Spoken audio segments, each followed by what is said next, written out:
के मुख्यमंत्री मोहन यादव रीवा पहुंचे हैं, जहां जन आभार यात्रा के बाद एनसीसी ग्राउंड में आयोजित जनसभा को संबोधित किया। यहां मुख्यमंत्री कई कार्यों का भूमि पूजन और लोकार्पण किया है। आइए आपको दिखाते हैं कार्यक्रम, जहां प्रदेश के मुख्यमंत्री पहली बार रीवा पहुंचे और कई कार्यक्रमों में शामिल हुए हैं। 3,200 करोड़ रुपया नल जल योजना के दिन, हवाई अड्डा दिन, यह सब काम अपने भारतीय जनता पार्टी की सरकार में केंद्र और राज्य के सरकार के काम चल रहा है। हम फिर से मुख्यमंत्री जी का आभार व्यक्त करी थे, अपने केंद्रीय नेतृत्व के आभार व्यक्त करके अपन बात समाप्त करी थे। धन्यवाद। जय हिंद। धन्यवाद माननीय सांसद रीवा आदरणीय से जनरल मिश्रा जी। रीवा को विकास की असीम ऊंचाइयों तक पहुंचाने हेतु संकल्पित रीवा को राष्ट्र का गौरव बनाने का सपना देखने वाले हम सभी के विकास पुरुष माननीय उप मुख्यमंत्री महोदय आदरणीय श्री राजेंद्र शुक्ल जी को संबोधित करने के लिए आमंत्रित करूंगा। माननीय उप मुख्यमंत्री महोदय आदरणीय श्री राजेंद्र शुक्ल जी से निवेदन कि आप समारोह को संबोधित करने का कष्ट करें। माननीय मुख्यमंत्री महोदय से निवेदन है कि अपने कर कमलों से हितग्राहियों को हितग्राह वितरित करने का कष्ट करें। मध्य प्रदेश शासन द्वारा चलाई जा रही विभिन्न महत्वाकांक्षी हितग्राही मूलक योजनाओं के चयनित हितग्राहियों को माननीय मुख्यमंत्री महोदय के कार्यक्रमों से लाभ वितरण किया जाएगा। सबसे पहले गौरव सिंह, इन्हें मुख्यमंत्री उद्यम क्रांति योजना के अंतर्गत 9,75,000 रुपए की राशि प्रदान कर रहे हैं माननीय मुख्यमंत्री महोदय। आप जोरदार तालियां बजाकर स्वागत करते रहे। इसी क्रम में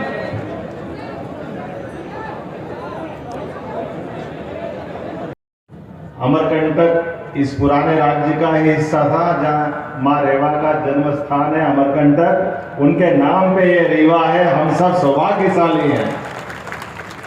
और रीवा अंचल में ही भगवान राम ने अगर 11.5 साल अपना वनवास काल का व्यतीत करने का निर्णय किया, तो वो चित्रकूट भी आप ही का हिस्सा है। तो इसलिए जोरदार तालियां बजा करके मेरे साथ 2 हाथ खड़े ऊपर करके बोलिए जय जय श्री राम, जय जय श्री राम। हम सबका सौभाग्य है आज का ये जो अद्वितीय पल है, और इस पल के लिए तो वर्तमान के दौर में खास करके 500 साल बाद यशस्वी प्रधानमंत्री के नेतृत्व में कानून और व्यवस्था के आधार पर जिस प्रकार से सुप्रीम कोर्ट के निर्णय का पालन हुआ है, मैं माननीय उप मुख्यमंत्री राजेंद्र जी शुक्ला, जोरदार तालियां बजाओ राजेंद्र जी के लिए। माननीय सांसद जनार्दन मिश्रा जी, जोरदार तालियां जनार्दन जी के लिए। भाजपा के जिला अध्यक्ष मेरे मित्र डॉक्टर अजय सिंह जी के लिए भी जोरदार तालियां बजाएं। हमारे विधायक गुण बहुत वरिष्ठ नेता नागेंद्र सिंह जी के लिए जोरदार तालियां बजाएं।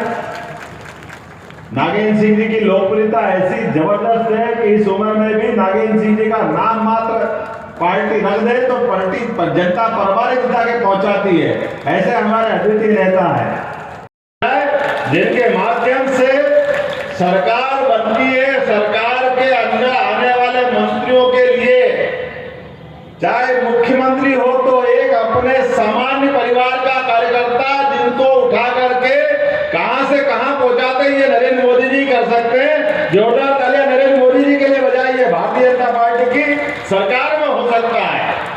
और अपना रीवा तो आप तो 4 उंगली घी में और सिर कढ़ाई में, मेरे साथ तो डबल है।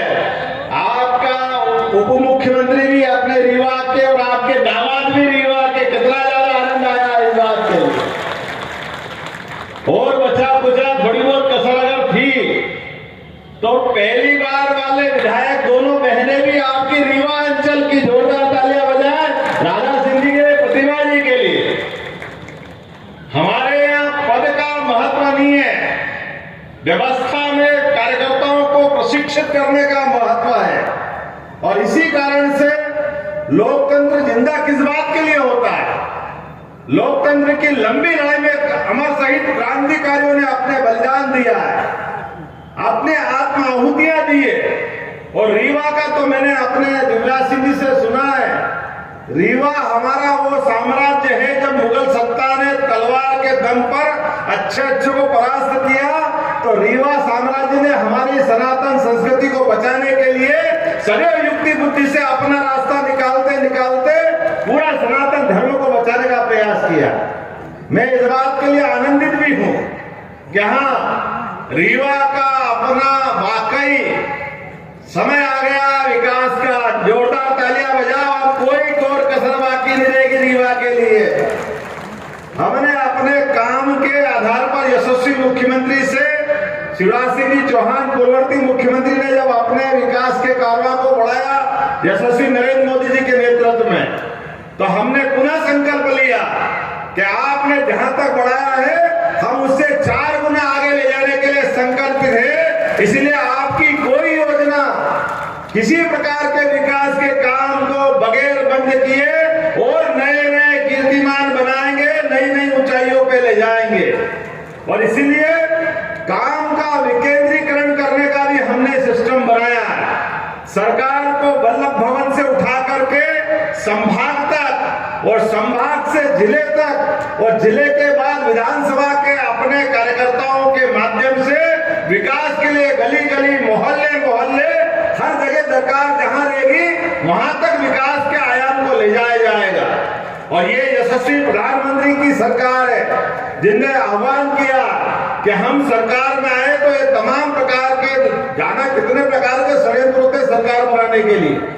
और उन्होंने तो कहा कि हमारे पास केवल 4 जातियां हैं, वो 4 जातियां में किसान, महिला, युवा, ये जो उनका अपना समीकरण है, केवल उनके लिए किसान, इनके लिए काम करेंगे। मुझे इस बात की प्रसन्नता है कि सिंचाई के संसाधन भी सबसे अच्छे कहीं बन पे तो रीवा अंचल में पनप करके गरीब से गरीब आदमी के भी जीवन में बदलाव लाने का प्रयास है। और राजेंद्र जी रुकिएगा मत, और जो प्रस्ताव बना सकते, आपने कृषि उपज मंडी को अच्छा करने की बात की, मैं मंच से घोषणा करता हूं कृषि उपज मंडी हमारी सर्वश्रेष्ठ बनेगी, इसमें कोई कॉम्प्रोमाइज नहीं होगा।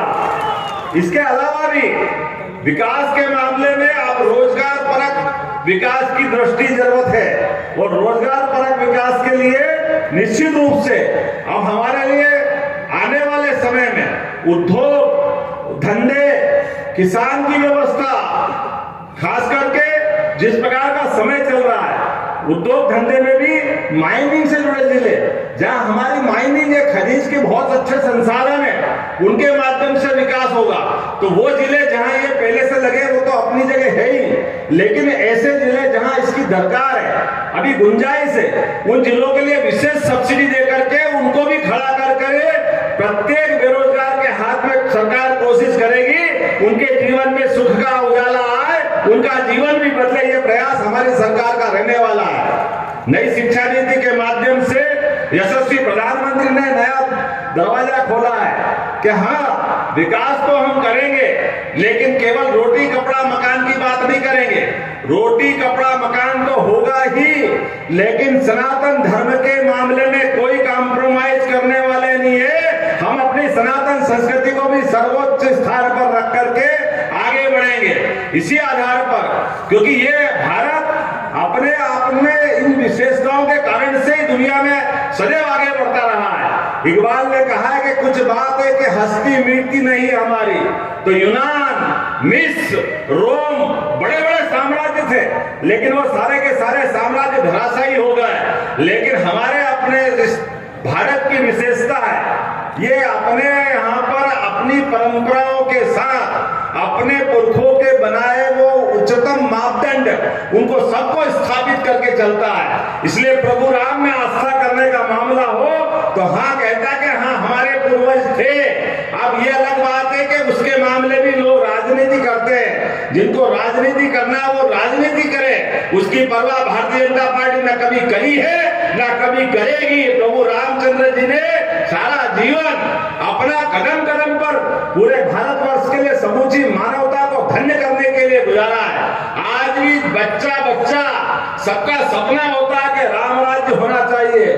भगवान राम को इस पृथ्वी पे अवतरित हुए 17 लाख साल से ज्यादा साल हो गए, लेकिन आज भी रोम रोम में राम समाये हुए हैं। और एक तरफ हम जब राम की बात करते तो हमको मालूम है आज भी बड़े दुर्भाग्य के साथ कहना पड़ रहा है अरे भाई सुप्रीम कोर्ट ने निश्चित कर दिया, सुप्रीम कोर्ट से तो बड़ी कोई कोर्ट हो नहीं सकती है।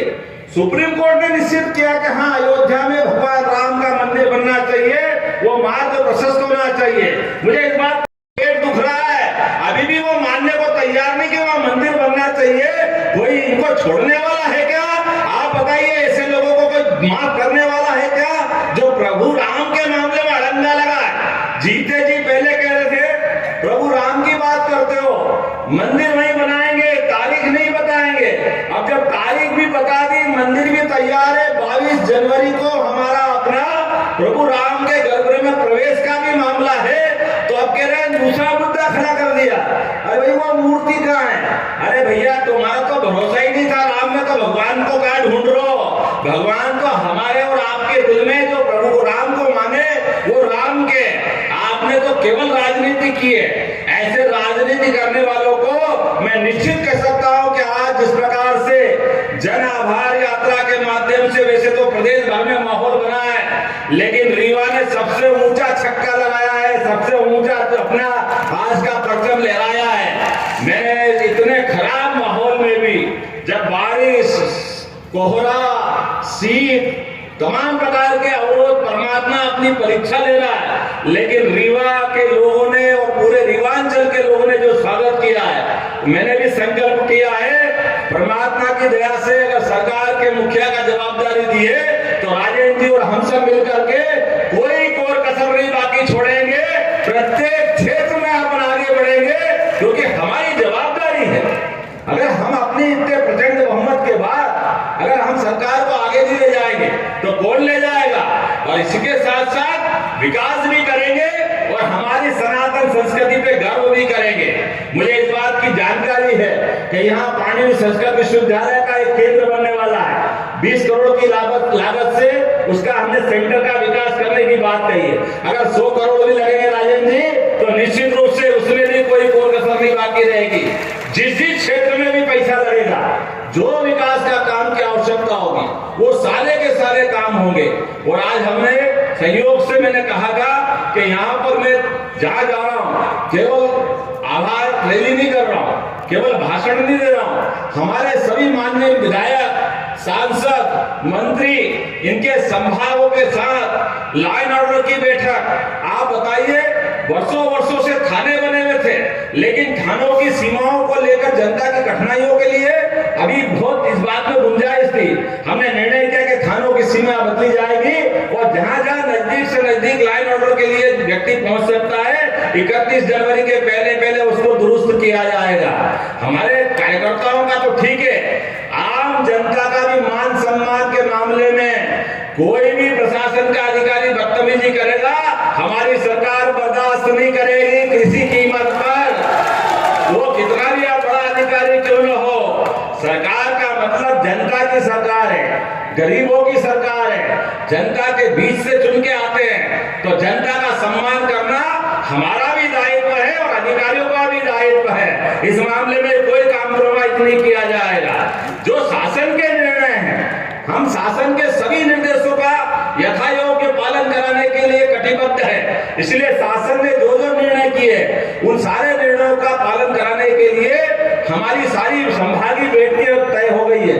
उन बैठकों के अंदर एक एक एसीएस तय किए हैं। हमने कोशिश की है वो सारे काम करें।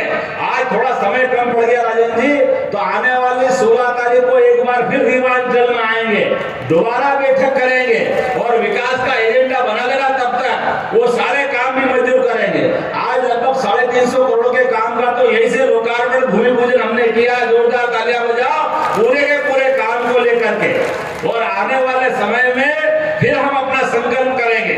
और मैं आप सबके माध्यम से आश्वस्त होना चाहूंगा, आप यशस्वी प्रधानमंत्री की 3 बार अगर तीसरी बार सरकार बनाने के लिए तैयार है, तो दोनों ताली बजा करके अपने हाथ पे खड़े होइए, आप अपनी जगह पे खड़े हो जाइए और दोनों मुट्ठी बांध करके संकल्प करिए।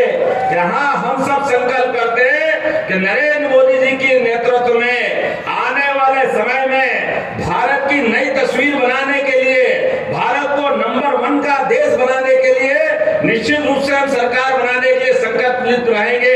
तो मेरे साथ अगर बात से सहमत हो तो सभी जोर से बोलिए भारत माता की, भारत माता की, भारत माता की।